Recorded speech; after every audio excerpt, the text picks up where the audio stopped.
हाँ जी बिल्कुल इस वक्त मैं मौजूद हाँ सैलाब तो मुतासरा इलाका वजीराबाद के इलाका महला शीश महल के जोड़ा कि नाला पलखू के कंढे के उत्ते वाकया वे तो तुहानू पता है कि दरिया चिनाब के नाला पलखू ने वजीराबाद फैली तो 10 क्यूसक तो ज्यादा छकाया तो जिहदी वजह तो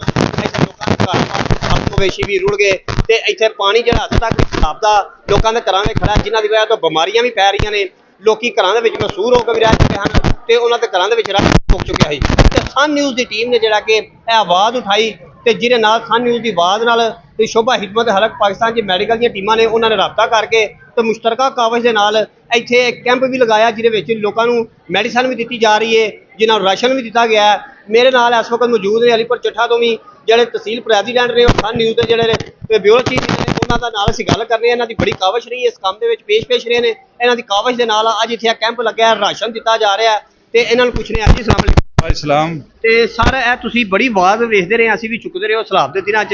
ते अज तुसी ए माशाअल्लाह कामयाब हो इत्थे मैं वेख रहा पिछे बड़ी तादाद है लोगों की औरतों की जिहड़ी राशन ते मेडिसन लैन आई इस हवाले नाल की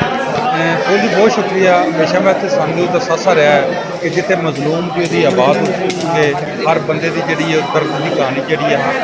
इबाना तक जाए ताकि लोगों की दादरसी हो सके। सन न्यूज़ ने जो अपनी कावज की मुतासरीन के हालात वाकयात जो लोगों सामने रखे तो इस तरह दर्दे दिल रखने वाले डॉक्टर शान शरीफ डार साहब, डॉक्टर उमर साहब, डॉक्टर अब्बास साहब, अंसर जी तारड़ साहब, दीगर साथी जोड़े ने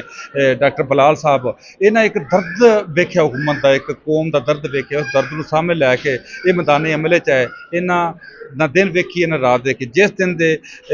सैलाब आया राशन तो लैके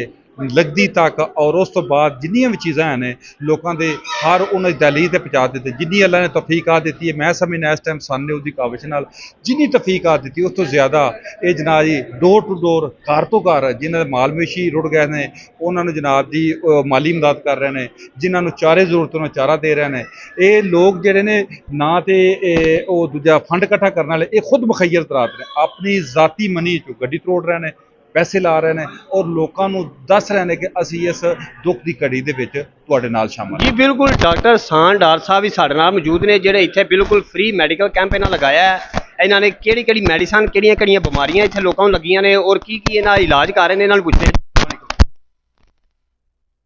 कैंप लाया बड़ा माशाअल्लाह खुशी हुई ते केड़ी केड़ी मैडिसन इत्थे तुसीं अपने कोलों नाल दे रहे हो ते किन्ने को मरीज ने ते किहड़ियां बीमारियां